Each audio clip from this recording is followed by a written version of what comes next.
All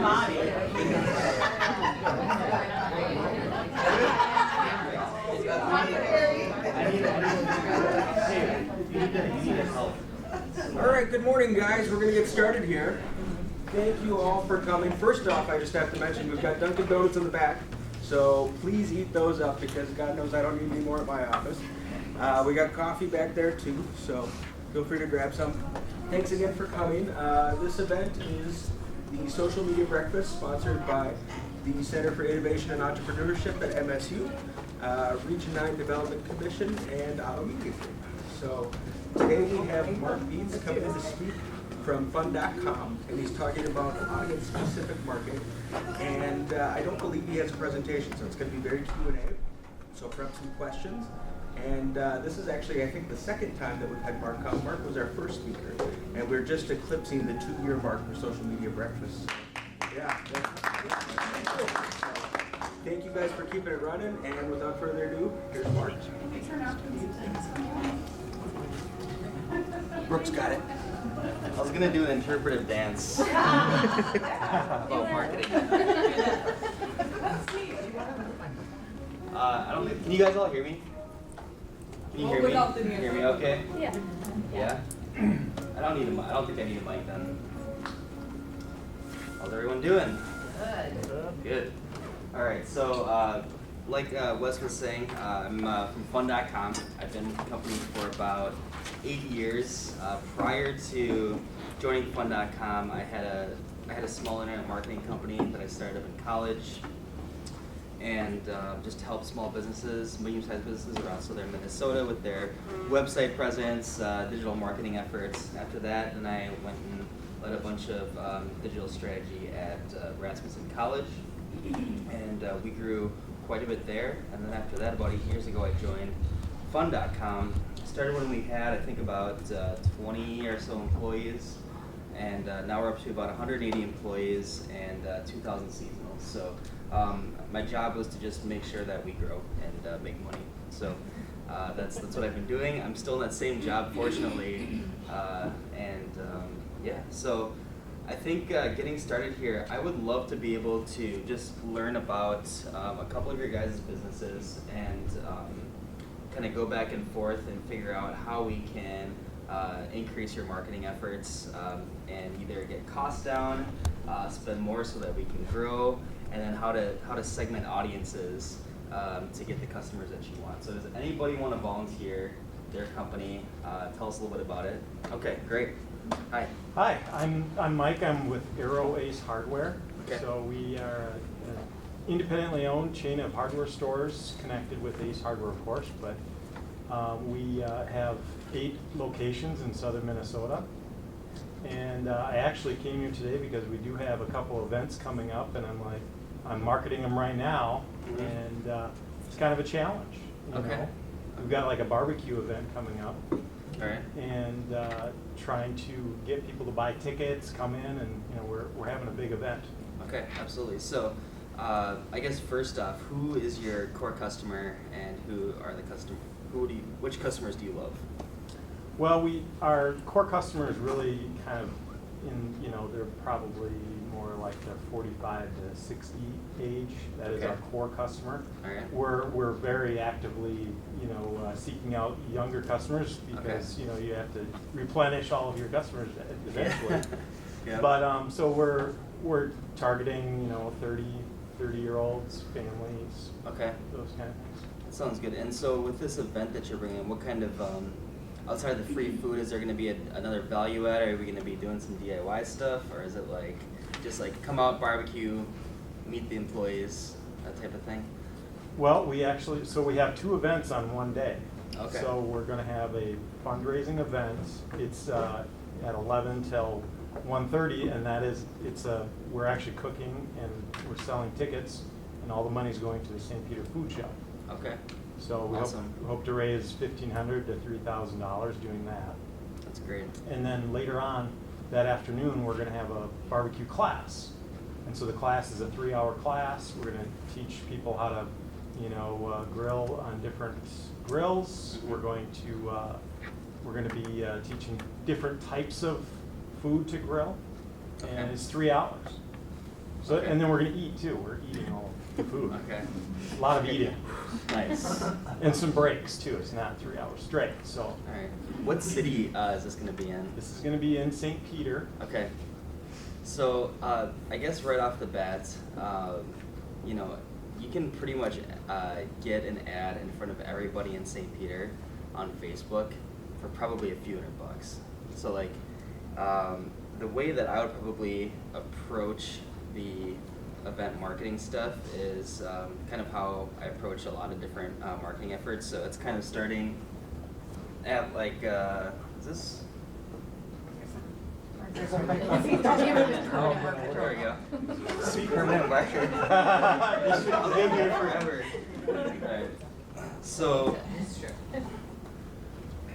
sort of taking the top of funnel, middle of funnel, and then the bottom of the funnel. And this can all be done within like one platform. You can use a bunch of different ad platforms for it. But for St. Peter, I pretty much target like everybody in St. Peter off the bat, especially for since you're doing like the whole food shelf thing. I mean that can basically attract everybody. So starting with an ad and having some sort of creative A/B testing going on. So like coming out with like 4 or 5 different versions of the ad. If you don't have a designer on hand, then changing out the copy and that type of thing. But throwing it up there and then rotating out all the different creatives to see what sticks the most. And if it's a video, you could start at the top of funnel and target people that watched at least 10 seconds of that video. If it's a let's see, if it's like just like an image, you can target people that click through and then say like mark that they're interested in the event and then push those people down to the middle of the funnel. Or you could take anybody that's clicked through.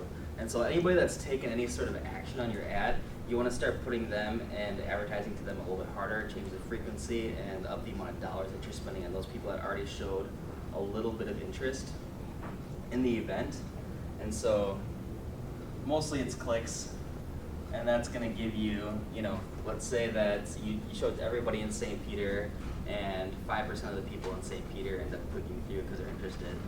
Then I put them into another group and have another ad that has a little bit stronger messaging. This is where you want to potentially start like your urgency. If your event's like, maybe a month out or 3 weeks out or 2 weeks out, something like that, you kind of want to, for those people, since they've showed some interest, you want to change out your ad copy so that, it's like, only 2 weeks away till you learn how to become a barbecue master or whatever your copy is. Okay. And then, once you get those people who, typically once you're in that mid-funnel and you're advertising them a little more frequently, then you want to make sure that everybody that clicks like either interested or going, then for those folks, I would potentially do something called a lookalike audience. And since you're dealing with folks in St. Peter, you'd have to just play around with it. Basically what a lookalike audience does, it takes people that have exhibited some sort of behavior in your website or within an ad on Facebook, and it'll find other people that have that same sort of digital footprint and might have a propensity to also want to go to that event, buy your product, whatever the case may be. So then at the bottom of the funnel, this is typically then when you're just like following them around everywhere and like taking up every time they open up Facebook, they should probably see something about it, and then that's where you want to change your you might want to put something at the very bottom of funnel, people like enter to win a grill, or you might want just whatever it's going to solidify them to say, okay, I'm fully committing and I'm going to go to that event. So taking everybody that says that they're interested in going and then pushing out messages to them. You potentially even want to like reach out to them directly and just be like, hey, super excited to have you, can't wait to meet you, that type of thing. Okay. It's not only for people in St. Peter. I mean, we're promoting it in Southern Okay, so Minnesota. yeah, maybe just take like a 20-mile radius around. You can just draw that, basically right in Facebook, and so you can just target the geography, like surrounding towns. Are you using like a Facebook Pixel or? Yeah, so Yeah. so you can use a Facebook Pixel if you're gonna drive people to your website. That's necessary. But if you are just doing everything right within the platform, you don't even need to worry about driving people to the website or having it on Facebook. One thing though, if you're gonna do some sort of giveaway, that's a great way to start building up a potential customer audience. So if like you have a website and you have the Facebook pixel in there, you might want to go and get people to sign up on your website and then be able to have them opt in to an email program or something like that. So once they're opted in, there's a few different ways that you can communicate with those folks. One would be through just emailing them, or if they give you your phone number and they're okay receiving a text message once a month or once a quarter or something like that, do it that way.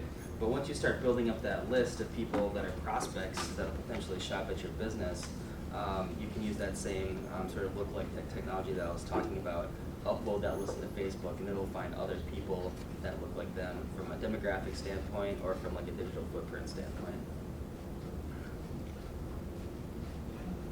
Yeah. Thank you. Yeah, absolutely. Anybody else? Yeah. I'm a postnatal fitness specialist, so I work with moms Okay. and then get back into fitness. Awesome. Online and in person. Okay. Yeah, Cool. so doing things, running courses, doing group coaching and one-on-one coaching online, but also Awesome. communicating. That's really cool. I never heard of that specific dish before. Is there a lot of? Oh yeah, very niche. Yeah, that's good. I feel like businesses that are really niche have a little bit higher chance of succeeding. So, yeah, that's cool. So, how long have you been doing it? Less than a year. Less than a year. Okay, cool. So, you're doing all the like physical classes where like you're face to face with the person, and you're also doing like is it like do like a webinar type of thing, or is it like a video conference? Yeah, we do. I just finished a diastasis recti coaching club, so it's on Okay. Facebook. I would upload my videos of the exercises they need to do on YouTube, and then share that with them. There's other ways that I've done it, but that's how I'm starting right now. Okay, cool. Potentially get an app to upload videos, and then they can just do it on their phone. Okay. But right now that's kind of where I've started. But Awesome. yeah, sharing, just recording videos and uploading them, and then sharing them with them. Okay, cool. So you have a really cool, I think, opportunity because since your business is so niche, Google would actually probably be a really good place for you to start because you get people sort of already at like the bottom of the funnel. They can talk about how to maybe potentially do some prospecting for people that maybe moms that don't know they need it yet. Right, and that's my challenge. They don't Okay. know they need it. So have you done any like keyword research to see what kind of people are like how many people are searching for it at all?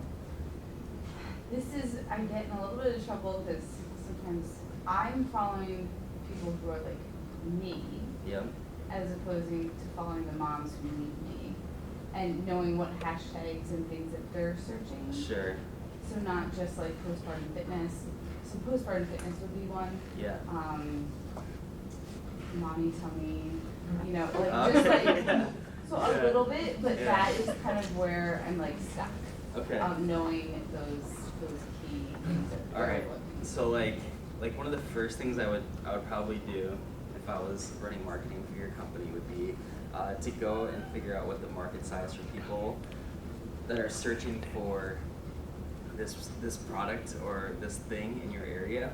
And so if you do you have a Google AdWords account? No. Alright, so this is a free thing to start. You just gotta put in your credit card and then we won't charge you unless you're actually putting out ads. But if you have an AdWords account, then you can go into this thing that they have called Keyword Planner. And this is the start of many business ideas that I've thought of, product ideas. This is a really great place to start. So if you type in postpartum fitness or mommy tummy, then you'll be able to see all the people that are searching for it. So it might be like 10,000 a month, it might be 100,000 a month, it might be just a couple hundred. But putting in different types of keywords that relate to that, like just kind of brainstorm and figuring out, what someone might be searching or what might lead someone to want to have this service. Get all those keywords in there, and then you can start seeing, okay, well, based on the volume of people that are searching from top to bottom, then you can start some like ad campaigns. And so it's typically more expensive to advertise and to get people that don't have an immediate need for your product to get them to that place. But the great thing about this keyword tool is that those people have an immediate need, especially for people that type in like courses or classes after it, or that type of thing, trainers. So I would start there and then create all of your ads. And I'm guessing, especially if you only target if you first just target like your local area, which I would recommend doing at first, then those would probably be like your hottest leads because they're in your area, they're searching for this stuff. And then you could have them go to, start a little bit lighter and have them go to like a white paper on like what this stuff is all about, or like an article or a blog post or something like that, or some sort of page with some results that you've achieved for your clients, like just the typical before and after type thing, and then having like a lead form on that page.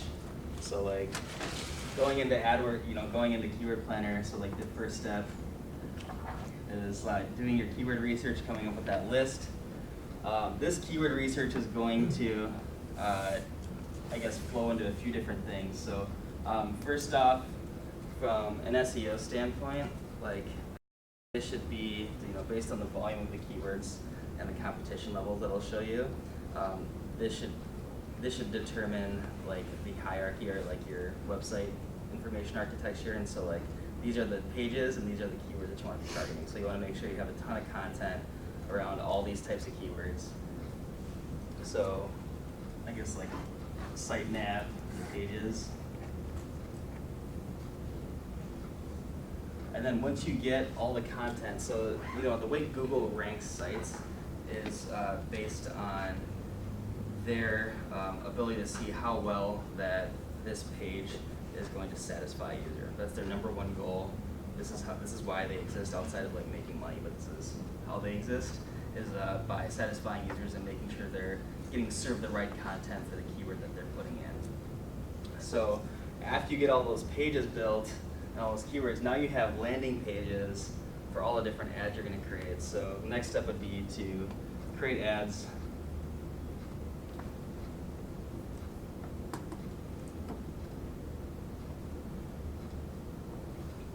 So for each of those keywords, you're going to go into Google AdWords, and there's a free training.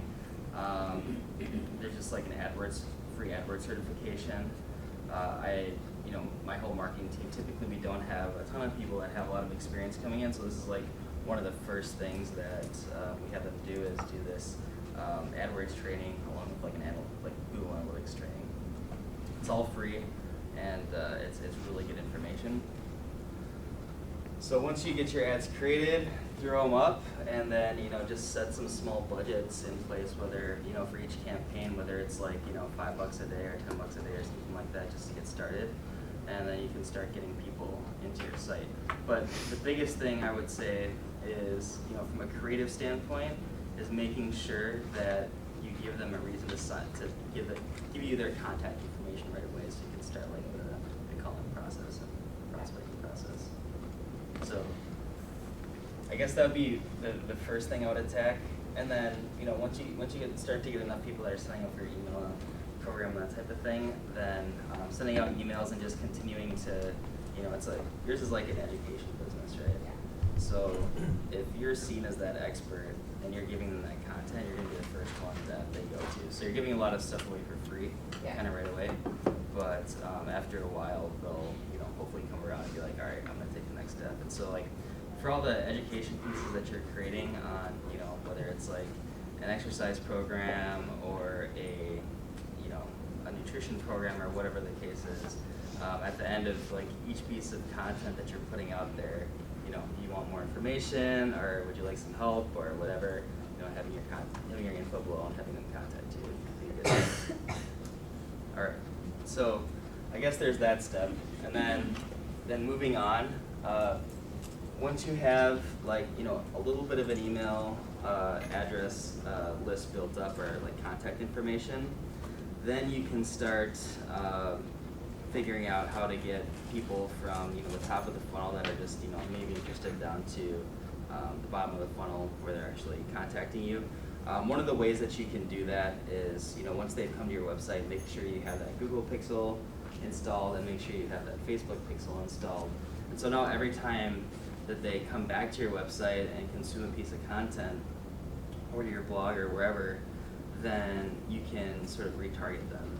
So once they come back to your site, that can trigger like an email that goes out, and you probably don't want to be creepy and be like, hey, you just read this, you know, and like contact them that way. But you might want to just, you know, whatever page that they visited, you might want to kind of send them some content around that. And then the other thing would be to have, from a Facebook standpoint, have that same sort of creative start showing up in their newsfeed, and that can get triggered based on what visits to your website or to your Facebook page if you have that too. Right. Let's see what else. Yeah, I think that's probably the biggest thing to get everything started, is just like you just needed like a small pool of like prospects, and then once you get enough people that are either prospects or that are your clients, just like I was telling the gentleman with the hardware store, that's when you can utilize Facebook, and Google has the same sort of technology where they'll basically just use artificial intelligence to find people that look like them. So people that have interest targets in either like pregnancy or pregnancy fitness or post-pregnancy fitness and that type of thing, or anything else that they deem that, okay, we know who clicked on these ads, we can find other people that will do the same. Thank you. Yeah, of course. Let's talk hashtags. hashtag. I mean, are they still relevant? Do we still do it? Do people Yeah. really click on them? Yeah, you know, I think they're still relevant, especially if you're in like a small niche, like you are, I guess. So if you have I guess can you talk about what you're hashtagging and why? Well, I don't really. Okay. Because I don't know if, Yeah. you know, if I do it similar to, you know, my business Yes. and similar interests, I would Yeah. think. So what do you want to disclose your business? If not, Yeah, it's like, I own a pizza farm. what? I mean, it's fun.com, because you guys contacted me to host an event one. Oh, really? Cool. I must have forgot. I think I would remember a pizza farm. The restaurant on my hobby farm. Okay, cool. That's awesome. So where is that at? North of Wisconsin. North of Waseca. Okay. We'll chat, because we'll reset it. Okay. Awesome. So, do you mostly get like local people, or is it like tourists coming through? Yeah, I guess it's more of like a touristy. No, it's local from Waseca down to, I mean, the whole state, and then abroad as well. Okay. Cool. So, for hashtags for you, I mean, like hashtag Waseca, you know, people are searching, you know, are looking for like Waseca related stuff on Instagram, which is probably like 5 people, you know, it might work to get a few. But I guess I would probably for your company kind of start with you know, just going after doing like a geo target ad in your area, and like just like Facebook, like I was talking about before, it's pretty cheap, you know, to basically just blanket the whole city, especially if you're in a small city, to do that. So yeah, I would, you know, I mean, I'm sure you get some like awesome shots, and like your photography is probably really, because it's like a pizza place on a farm, it's probably beautiful, right? So I mean, I would definitely like push the, you know, Instagram, but like from an organic standpoint, without putting money into it, Facebook had changed their algorithm probably about 2 years ago, maybe 2.5 years ago, where you could have a business that's thriving off of organic Facebook posts and Instagram posts, and it still does happen, but it's just a lot harder because in terms of their algorithms, visibility has now gone way in the way of paid ads. Yeah. Right. So, putting a few bucks out there and just starting to target people in that area would be really good. One thing that to make sure that you're capturing all the visitors, and I don't know if this is happening in small towns yet, but if you got hookups at like the whoever the tourism board is for. Yeah. Well, my boyfriend's the president. Okay, there you go. So then, A little too close. a lot of times when people are visiting a small town, the only, because there's not maybe a really thriving like TripAdvisor page for Waseca or whatever. What people might land on is like the city's like tourism website or like economic development site or chamber site. So if that's the case, talking to your buddy, your best friend, and having her, having her put some advertisements and like, again, getting the email address and email capture sign up so then you can upload that into Facebook or Instagram and starting to show these folks ads ahead of their visit or like during their visit might be a good way. And like you can, I'm always a big fan of like trading something. If a customer or consumer is giving you a piece of information, I think they should get something in value in return, whether that be, in the form of education or content or a coupon or something like that. So, doing a BOGO or doing something at 10% off, I think it would be a great way to make sure. Then you're just like, then everybody that's coming to Waseca and planning coming to Waseca is going to see your business. I know it doesn't answer your question about hashtags. I don't think hashtags matter that much for you guys. Yeah, that's Yeah. right. Okay. I'd like to add something to that though. Instagram is, you can follow hashtags now. Yep. And they're like targeting me like, hey, you like this post and it had barbecue, wood-fired pizza, hashtag. So I'm following hashtags now and you get stuff from all over. So I think maybe it's like reviving possibly with that. And then I've recently started using them a lot more because of that. Yeah. Okay. But if you Google like popular hashtags or just hashtags for pizza, there's websites that'll go, these are the top, 10 hashtags for pizza. Awesome. And you just copy and paste them and put them in there. You might want to change some of them, like some of the ones that came up for me are like barbecue porn. Oh. Well, I don't really want to put that on my, hashtag, but people get excited about that. That's that's a really good point. So you can get everybody that puts the hashtag pizza, but like who's gonna have potential to actually come to your pizza farm? And It's kind more of a focus- tourist kind of thing. I Yeah, would and think, kind of right? focus on them. Yeah, so it's like if you want to target people in Minnesota that have used that hashtag, maybe it's like the whole state or something like that. So maybe as people are driving through or if they're coming to Waseca, you could use that method for that. So yeah, thank you for bringing that up. Actually, Sure. I should have squashed hashtags. You totally squashed that. Okay, did you guys talk about the best time to boost or post or anything like that?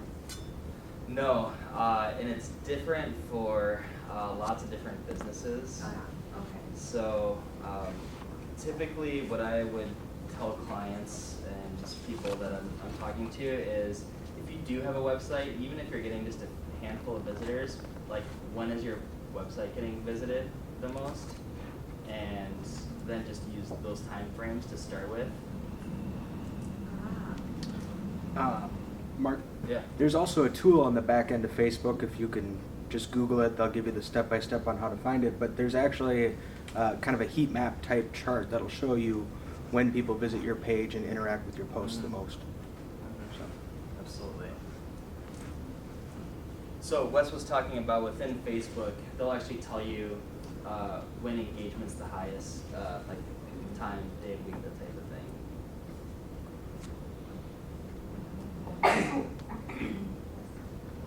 Yeah. It Sorry. Sure, I think so. Can we talk about social media influencers? Yeah, absolutely. So I have someone full time right now. That's their whole job. They're just contacting influencers. They're a really big part of marketing a product these days. Anywhere from like big influencers to really where the industry is going towards is like micro influencers too. So you want to talk about your business? Sure. My business is in the very early infancy stage. Okay. I used to plan events and concerts all over the world. I now stay at home with my kids, and I just want to start my own business locally with running events and Okay. other events. Concerts? So, built within like my first event is like a turkey trot. Okay. Around Thanksgiving with a big family fun event, and then reaching out racially. So, with my own personal marketing budget as to spend, I just want to maximize it, and I feel like influencers is going to be, in my mind, a place to start, beyond the ads and what you already talked about. But that's something I haven't done. Okay. So influencers are, a really, like Instagram influencers, are you talking about mostly that, or just Yeah. any type of influencer? Social media, so yeah, Yeah. Instagram and Okay. Facebook. Yeah, so influencers are, it's to the point now where like a lot of companies that are starting a new product will even give, like if they don't have the cash to put up to someone that has, 500,000 followers, million followers, few million followers, they'll even give them like a little bit of equity in the business to like, you can have, 2% of the business if you consistently post or whatever the case is. So it's like playing a really huge role in how new products get marketed. For your company, who's gonna be like your main customer? So it's going to be, well, serious runners. Yeah. With thought of trying to have like a prize person of this, but families, I want it to be the family tradition of like on Thanksgiving we move our feet before we eat. Oh, that's cool. So very family friendly. Like at the end, I'm going to have Not sauces. after we meet. That'd be a Yeah, disaster. no, of course. I have a local brewery already on board. So there'll be a beer garden, there'll be music, there'll be tons of kids family stuff. Mhm. So it's broad in that it will be from 2-year-olds for the kids diaper dash up to serious runners that want to win a cash prize. Okay, that's awesome. And walking friendly, so you don't have to be fit to participate. Right. So, from an influencer standpoint, is it just like, you might not even need to go the whole route of like, I guess it's not like a national product. It's just like a local event. There's going to be a lot of sort of like wasted or inefficient ad spend, putting up the dollars to get national exposure for like a full-on, category of product. And when you look at who's actually going to come and maybe do this run, it's down to very small things. So like, then I would just get like, who's like the most like popular PTA mom? I don't know. Like just like local influencers and like people that you just know that are connected in the community. Maybe giving them sort of, some sort of, whether it's just like helping to, you can reach out to them to be a help client, and then they get like a credit on the event or something like that. Reaching out to people and be like, hey, you're a really big influence in the community. I'd love for you to help promote my event, and whether you buy them a coffee or a lunch or a beer or like, I don't know, whatever it is, like that's the way I would approach like influencer. And So yeah, on from that arena. on that note, as far as like kind of paying them with like comps and things, I ran into issues years ago where it was like that's not actually legal, but with influencers, it's total like kosher to do it Yeah, that way? like Okay. you can pay people to put stuff on their Facebook page or Instagram page. or whatever. Paying with cash, but paying with like a comp entry or okay, No. not a problem. I don't know. Okay. Yeah, it's not illegal. I don't even think that's not ethical either. Like I would have, and maybe my ethical standards are really low, but I wouldn't have. I didn't either. I was wouldn't have caught a off guard problem when my with- HR department was like, we can't do that. So Really? I think recently YouTube and a few of the other platforms have cracked down on it, so like the Okay. influencer themselves are supposed to disclose. Yes, I it's all about received this for disclosure. free. Yeah, Okay. exactly. And so you don't Yes. want to say, hey, give me a really great review or do this, but don't mention. Yeah. Yes. Okay. Hashtag sponsored. Yep. Yeah. And another thing too is if you're reaching out to people to put something like you want to say that it should be non-biased too. You know. So, but for like us, for like an event and asking like, you know, someone in your community to like, hey, would you please share this for me? Like, a lot of people just you wouldn't probably even pay them because if they're gonna be into it, then Yeah. you I know, did they'll probably just do it I had for free. someone share, someone with a bigger following than me to have share a blog post and they said yes. Okay. And they just. Yeah, and then just like, yeah. So, you know, figuring out, okay, who are the most, you know, taking, you know, you mentioned a few different segments, so you were like, there's like the diaper dash, but probably the cutest thing ever. Like, so then that'd be like, you know, moms with young kids, which you could target, like, if you want to put a little bit of money, again, towards an audience, you could do, you know, moms that are between the ages of like, you know, 21 and 29. They're most likely to have, you know, probably an infant, you know, at that age. So yeah, and then going to your like superstar, you know, runners, you know, if there's someone in your community that runs marathons or whatever, or like you can even just get people that are interested in running or jogging or feeling interested in that, and then just target your specific geographic area. Probably be a way to handle it. So you're just gonna like, are you on like all the community event pages and stuff? Just kind of getting your. I'm not there yet. Yeah. I'm still like, it was supposed to happen this year, but I'm delaying it a year to make sure I can do everything right. Sure. So I'm prepped for that, but I need to get my website done first. Okay. So one of the big things is showing up in Google events. And so a good way to do that is like, there's lots of like event aggregator type sites, like Eventful is one that's like in every single city. So like making sure that your event is in there because Google then uses that to aggregate their own data. And so then if someone searches events, you can do it in Mankato. Yeah. You are The awesome. Riverfront Park, right? Cool. So if someone's searching events in Mankato for Thanksgiving Day weekend, then you can basically guarantee a spot in that list when people are searching for that. Cool.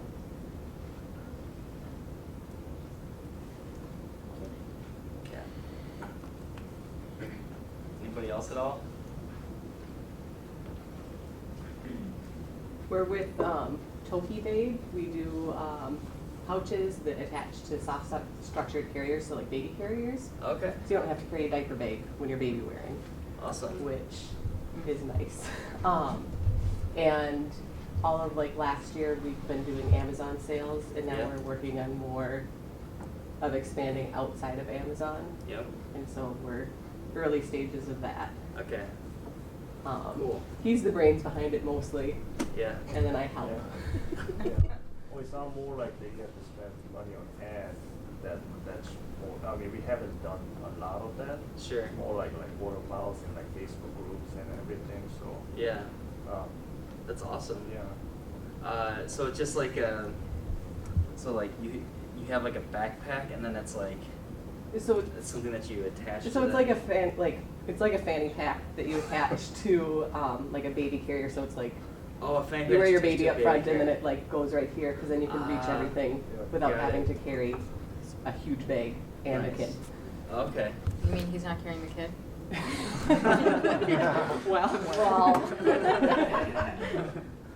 Okay, so you're on Amazon already, Mhm. and you want to start getting your own sales. What's the motivation behind wanting to be off of Amazon too? I think we want to being present within the community or like in the live world as opposed to just being in online sales. Yeah. I think will help boost overall. Absolutely. Do you guys have any copycats yet from out of China? No. That's good. If you get popular enough, that's guaranteed to come, and that'd be a really great motivation to get some traffic to a website on your own, and to sort of become that premium brand for whatever that product is. Because like, as soon as you hit a certain number of reviews, and I don't mean to scare you guys, but this problem is rampant. And so like, you know, you'll basically just find people that'll, you know, and it's made for a, you know, a good consumer. It's good for the consumer, but you'll basically just get a ton of competition probably, and you're gonna have to deal with some that are maybe even using your brand name, like if you have any brand equity at all. And so you'll need to start like protecting your brand on Amazon. There's different ways to do that within the platform.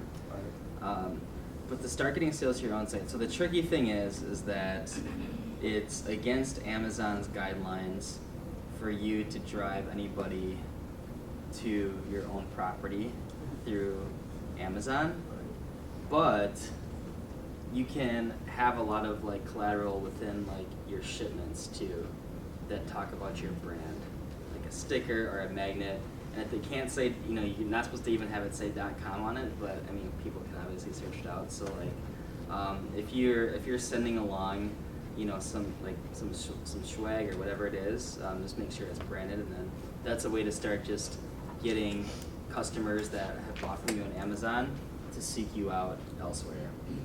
And you know, even having on your receipt or on your pack slips, like all of your social profiles, so they can start following you on there too, is a really good thing. So like, this is the sort of product where I would think you'd have the opportunity to have like quite a few brand evangelists.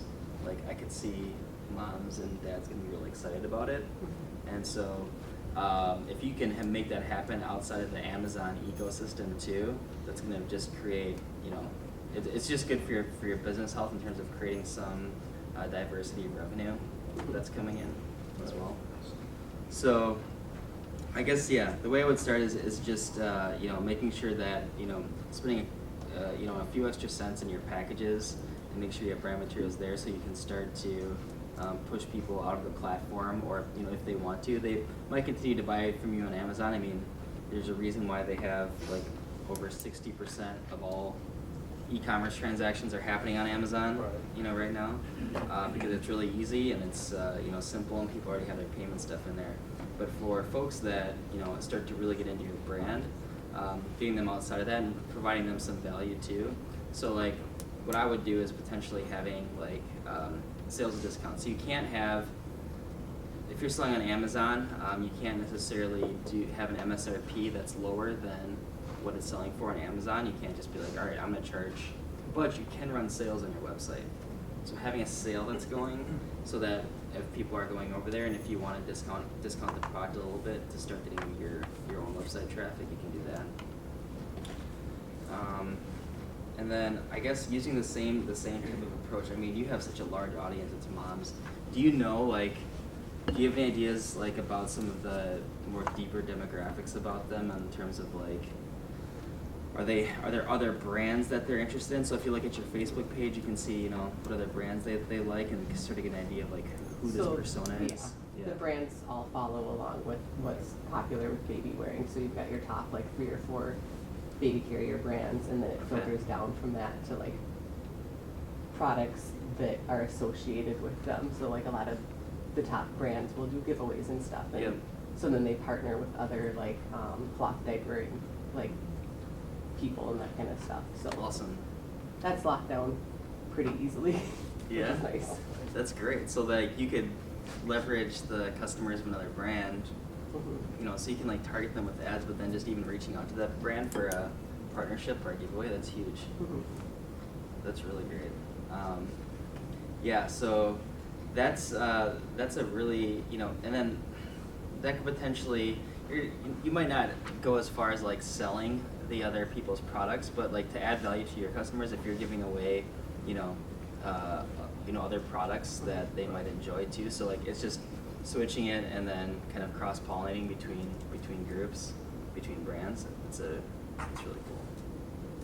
Great, thank you. So, Yeah. Well, actually, what other tactics? I would say like we don't really have like huge fan base. I would say, and like we have a couple hundred followers in Facebook and Instagram. And what other tactics other than giveaways do you use to, you know, attract more customers? So,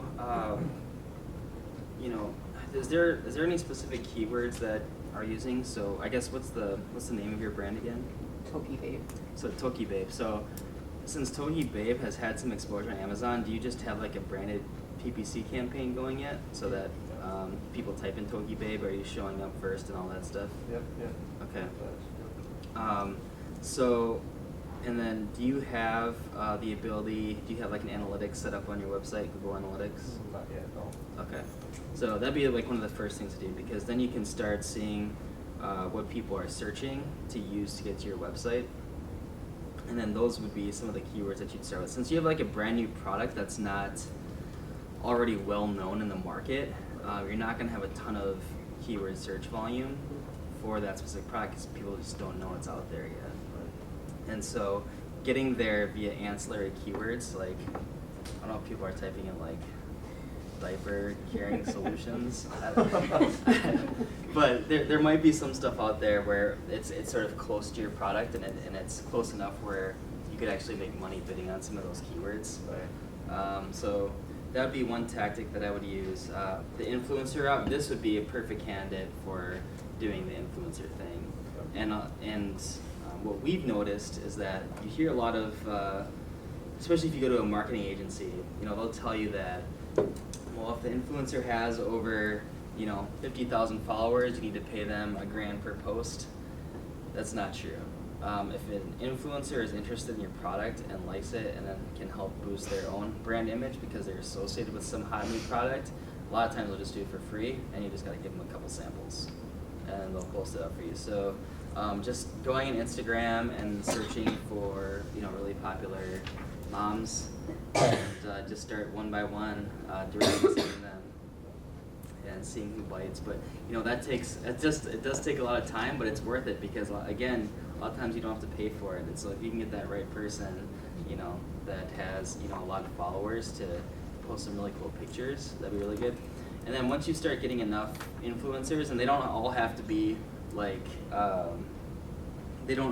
sort of super famous or super Instagram rich or famous, getting down into the micro level, a lot of times if you're an Instagram influencer, you take really good pictures, and so that's a great way for you to save money on your in-house creative costs. So, and it provides social proof for your product. So if you get enough influencers that are posting pictures, and then you're to be like, hey, I'm going to use these pictures, in exchange for the product, or whatever the case is, then you can start posting those on like the homepage of your website. And now you have people that maybe didn't see that post on Instagram. Once they get to your website, they can say, oh, I know her, she's using the product, and your conversion rates are just going to go way up because you have great pictures and they're of people that they know, like right on your product pages. Thanks. Thank you. Yeah. We have time for one more, maybe? I suppose I'll go. Mine's not very specific. Paul's Blue Earth Project. Our dedications to inspire higher quality of life by advocating for ecological resilience in southern Minnesota. And we're a brand new nonprofit organization, and our scope is kind of wide. We're doing a lot of different things right off the bat. We've got an Adopt a River program, a podcast. We're going to be on our social media awareness campaign. We do door-to-door energy consulting. We're launching an eco marketplace on our website very soon, which includes a membership program, and we're also planting trees in our members' names. Sweet, thank you for doing that. Yeah, you're welcome. That's really cool. You have so much stuff that you guys are doing. Yeah. So much. Sorry to overwhelm you. I'm getting an anxiety attack just thinking about it. That's cool. So what are your guys' goals over the next year? The big thing right now is getting resources. We've been doing everything for free lately, so we're looking to monetize some things. Okay. Lindsay right here is focusing on writing grants for a variety of programming ideas, and our membership program, Eco Marketplace, is one of the big ways we see we can bring some money in to fuel some of the things we're trying to do. Mm-hmm. We got 4 tiers of membership, $20, $40, $60, and $80. It's an annual membership. There's a couple perks associated with it, including some of our merchandise. The big driving factor, though. Is that one of your shirts? No, but it should be. I go to Thailand to get this. Oh, okay. It looks like a Thailand shirt. Yeah. And so we see memberships, I think, is kind of like our big thing right now, and just creating value for those is going to be huge. And we see planting trees is an easy way to do that. Yeah, absolutely. That's cool. Getting So, buy-in as well. what's that? And getting buy-in. Like Yeah, making absolutely. them feel like they're a part of it and they're actually doing it themselves as opposed to just throwing money that somebody else is going to try and do it for them. Sure. So that's really low. I mean, there's so much stuff you can do, right? But it seems like awareness is just a big thing for you guys right now. Get people bought into it. Yeah. Do you guys contact all the local news outlets, try to get them to write about you? We've, it's not like a consistent factor for us, but I've already been interviewed on the news a handful of times and Okay. got in the paper a couple times, so That's cool. it's going. It's just not necessarily focused.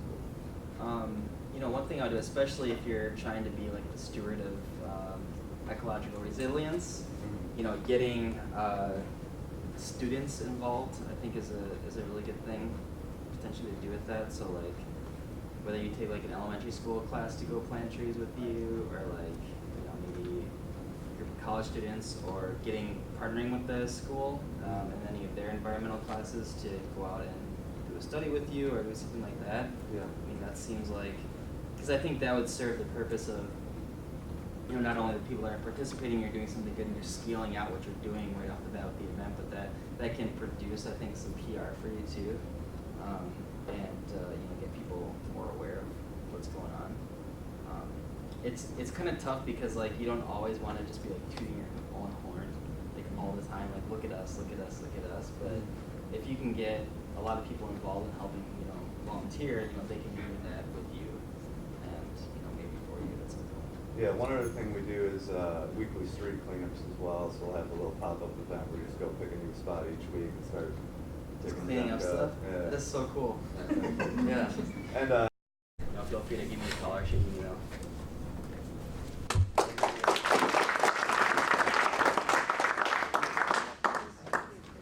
Well, thanks, guys. It's the same stuff I said at the beginning. We still have donuts, so please still eat the donuts. Another shout out to our sponsors, Center for Innovation and Entrepreneurship with MSU, Region 9 Development Commission, and Auto Media Group. And thanks for coming. I think Brooke will set some new mood music again. If we can all network, if we're going to hang out for a little bit. Mark might be around for some questions as well. Yeah, for a few minutes. For sure. Okay, sounds good. Thanks, guys. Thanks.